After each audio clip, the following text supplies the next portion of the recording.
दोस्तों मैं लेकर आया हूँ आपके लिए एक हिंदू मैरिज एक्ट के अंदर व्हेन इज अडॉप्शन लीगल, यानी कि गोद लेना कब वैध होता है।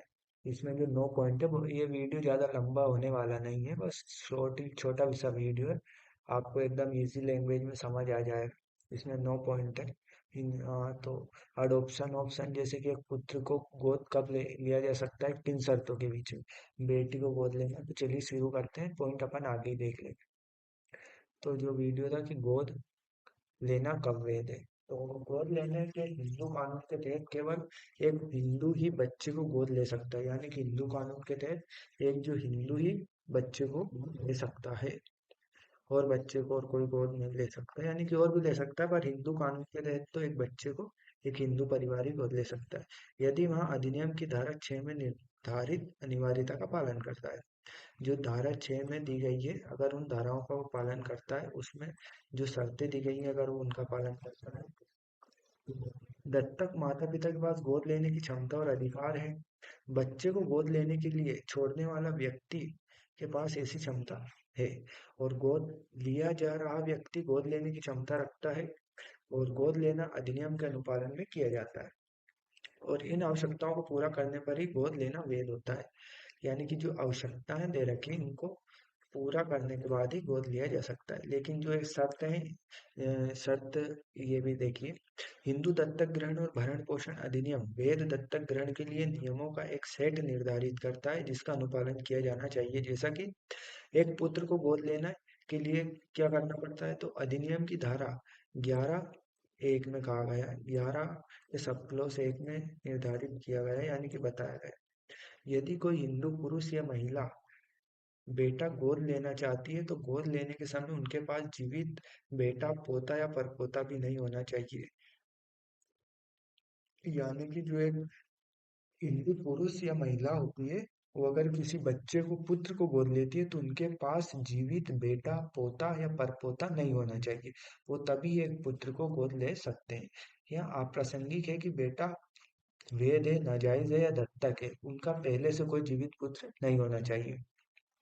उसके बाद एक बेटी को गोद लेने के लिए क्या-क्या शर्तें हैं? तो बेटी को गोद लेने की शर्तें का समान ये जो धारा इसी में दिया गया है, जो पुत्र का दिया है उसी में इसका भी दिया गया है। कहा गया है कि बेटी को गोद लेने के इच्छुक व्यक्ति के पास गोद लेने के समय अपने बेटे से जीवित बेटी, पोती नहीं होनी चाहिए। यानी अपने बेटे की जीवित बेटी या पोती नहीं होनी चाहिए, तभी एक बेटी को गोद लिया जा सकता है। इसमें कोई फर्क नहीं पड़ता कि बेटी या पोती वैध है, नाजायज है, दत्तक है, यानी कोई भी नहीं होना चाहिए। और जब कोई पुरुष किसी कन्या को गोद लेता है, तो उसके लिए क्या शर्त है? जब एक लड़की को गोद लेने के इच्छुक हिंदू पुरुष के पास अधिनियम की धारा 7, यानी कि जो एक मैंने धारा 7 वाला एक वीडियो बना दिया है, उसमें आप देख लेना। धारा 7 में निर्धारित अनुसार एक बच्चे को गोद लेने की क्षमता होनी चाहिए, यानी कि एक बच्चे को गोद लेने से उसके पुरुष की आयु 21 वर्ष से अधिक होनी चाहिए, जिसको भी गोद लेगा। और धारा 11(3) में कहा गया है कि उसे होने वाली लड़की से कम 21 वर्ष से बड़ा होना चाहिए। ये मैंने अभी कहा था कि 21 वर्ष से बड़ा होना चाहिए अगर कोई पुरुष किसी लड़की को गोद लेता है। और जब एक महिला एक लड़के को गोद लेना चाहती है, तब यदि कोई हिंदू महिला किसी लड़के को गोद लेना चाहती है, तो उसे पहले अधिनियम की धारा, यानी कि जो अधिनियम की जो धारा 8 में जो शर्तें दी गई है उनको मानना पड़ेगा, तभी वो बच्चे को गोद ले सकती है। साथ ही जिस बच्चे को गोद लेना चाहती है, उसकी उम्र उससे कम से कम 21 साल बड़ी होनी चाहिए। यानी कि वो जिस भी किसी भी बच्चे को गोद लेगी, उसकी उम्र 21 साल बड़ी होनी चाहिए। और इसमें कुछ और भी शर्तें बताई गई है कि बच्चा गोद लेते समय व्यक्ति को उपरोक्त सभी शर्तों के साथ साथ कुछ अतिरिक्त शर्तों शर्तों का भी पालन करना होगा। ये अतिरिक्त शर्तें बुनियादी और बच्चों के कल्याण के लिए महत्वपूर्ण है, यानी कि जो शर्तें दी गई है कोई ऐसे ही नहीं दी गई है, ये जिससे कि बच्चे का भविष्य सुधार सके, इसलिए इन शर्तों को बनाया गया है। इसमें 4 शर्तें, अधिनियम की धारा 11(5), यानी कि जो अधिनियम की धारा है वो 11(5, एक ही बच्चे को एक ही समय में तीन लोगों द्वारा गोद नहीं लिया जा सकता। यानी कि एक ही समय में अगर कोई एक बच्चा है, तो उसे दो लोगों द्वारा गोद नहीं लिया जा सकता, वो एक बच्चे द्वारा ही गोद लिया जाएगा। और धारा 6 में जो दिया गया है, उसमें कहा गया है कि जिस बच्चे को कोई गोद लेना चाहता है, उसे इस अधिनियम के दिशा निर्देश के अनुसार उसके जैविक माता-पिता या भी अभिभावक द्वारा गोद लेने के लिए छोड़ दिया जाना चाहिए। यानी कि जो कोई भी बच्चे को गोद लेता है तो उसे अपने अभिभावक द्वारा गोद लेने के लिए छोड़ देना चाहिए। धारा 3 है कि धारा में आगे कहा गया है कि बच्चे को उसके जैविक परिवार से दत्तक परिवार में स्थानांतरित करने के इरादे से गोद लेने के लिए छोड़ दिया जाना चाहिए।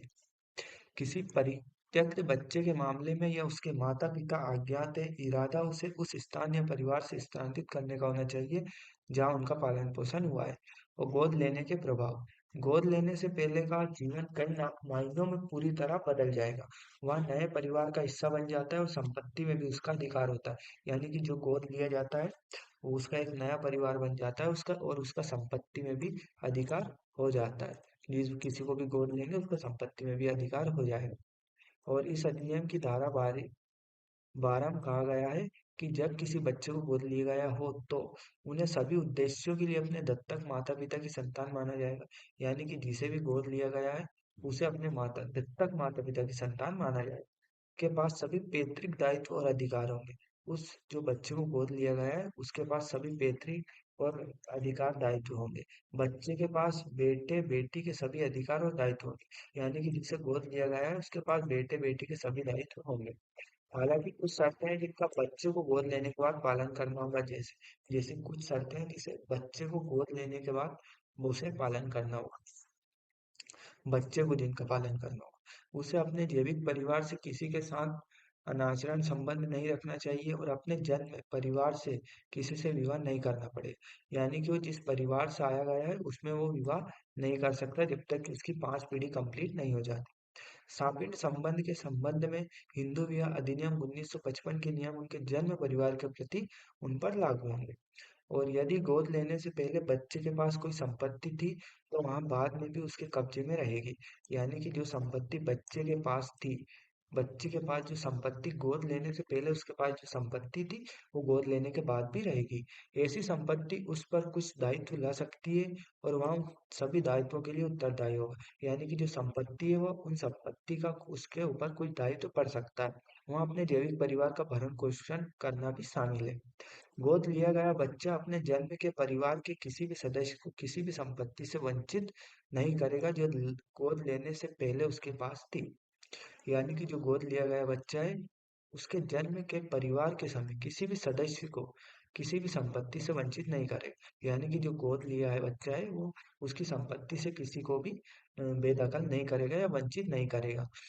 किसी भी प्रावधान के लिए गोद लेना वैध होना महत्वपूर्ण है। यानी कि अगर किसी को गोद लिया है तो उसे वैध होना बहुत ही महत्वपूर्ण है। इसका एक केस भी था, श्री चंद्रनाथ साधु और अन्य पश्चिम बंगाल का जो राज्य और अन्य के मामले में कलकत्ता उच्च न्यायालय ने कहा कि शून्य गोद लेने से दत्तक परिवार में किसी के लिए कोई अधिकार नहीं बनेगा। यानी कि जो गोद लिया है अगर वो वैध नहीं है तो शून्य माना जाएगा और उसका कोई अधिकार नहीं बनेगा।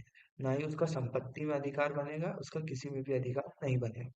और ना ही कोई बच्चे के जैविक परिवार में मौजूद अधिकार समाप्त हो जाए। दत्तक माता-पिता को उनकी संपत्ति के निपटान का अधिकार है। यानी कि जो यदि दत्तक माता-पिता उपहार या वसीयत द्वारा हस्तांतरण द्वारा अपनी संपत्ति का निपटान करना चाहते हैं तो वे ऐसा करने के लिए स्वतंत्र है। यानी कि जो दत्तक जिसे गोद लिया गया है उसके माता-पिता का संपत्ति को वसीयत लिखना चाहते हैं तो उसके लिए स्वतंत्र है और गोद लेने से उन्हें नहीं रोका जा सकता। यानी कि उन्हें गोद लेने से भी नहीं रोका जा सकता जब तक कि कोई मौजूदा समझौता ना हो इसके विपरीत। और किसी पुरुष द्वारा गोद लेने की स्थिति में दत्तक माँ कौन रहेगी?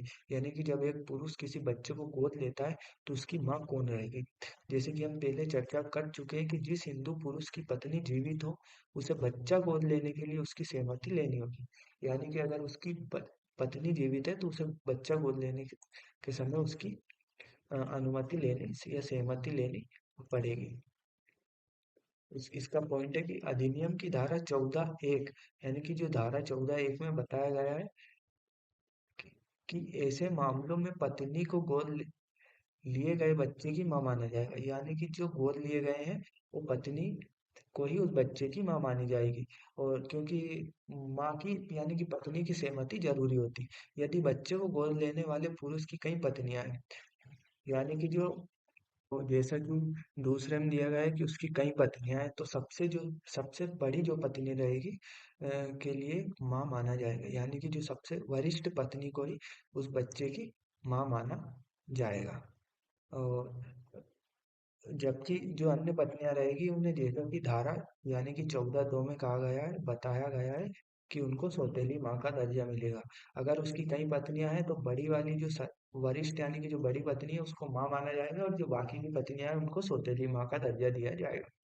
उसके बाद जो फोर्थ पॉइंट है उसकी धारा 14(3) में कहा गया है, यानी कि जो धारा 14(3) है उसमें कहा गया है कि यदि किसी बच्चे को किसी कुंवारे या विधुरा विधवा द्वारा गोद लिया गया है तो वह जिस महिला से शादी करेगा, यदि वह कभी भी शादी करता है तो वह बच्चे की सौतेली माँ बन जाएगी। यानी धारा 14(3) में कहा गया है कि यदि किसी बच्चे को कुंवारे या द्वारा गोद लिया जाता है, यानी कोई कुंवारा है उसने उसने किसी बच्चे को गोद लिया है, तो वह जिस किसी भी महिला से शादी करेगा तो वह उसकी सौतेली माँ बन जाएगी। और एक विधवा या कुंवारा बच्चा जो किसी बच्चे को गोद लेता है तो उसकी माँ होगी। और यदि वह किसी से शादी करती है तो अधिनियम की धारा 14(4) के अनुसार व्यक्ति को बच्चे का सौतेला पिता माना जाएगा, यानी कि वो जिससे भी शादी करेगी उसको उसके बच्चे का सौतेला पिता माना जाएगा। और वैध दत्तक ग्रहण रद्द किया जा सकता है, तो इसके भी क्या, जब अगर किसी ने वैध दत्तक किसी बच्चे को ग्रहण किया है या गोद लिया है तो उसे रद्द किया जा सकता है। तो इसका पॉइंट है, जब किसी व्यक्ति ने गोद लेने का विकल्प चुना है तो वहाँ वैध है, तो ऐसे कोई तरीका नहीं है कि वो गोद लेने को रद्द कर सके। यानी कि अगर किसी ने गोद ले लिया है तो ऐसा कोई भी तरीका नहीं है जिससे कि उसे रद्द किया जा सके।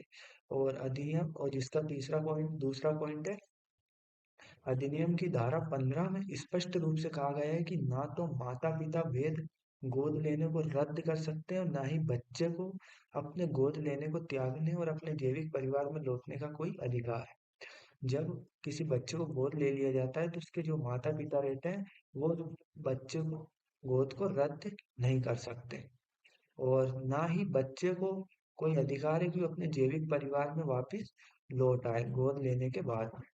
और एक बार गोद लेने के बाद वापस नहीं लाया जा सकता, यहाँ अंतिम है, यानी कि जिस किसी को भी गोद लिया गया है वो वापस नहीं आ सकता, यहाँ अंतिम रूप है। तो धन्यवाद दोस्तों, आपको वीडियो कैसा लगा कमेंट करके जरूर बताएं, और मेरे चैनल को लाइक करें, सब्सक्राइब करें, फॉलो करें। धन्यवाद दोस्तों, और ऐसे ही वीडियो के लिए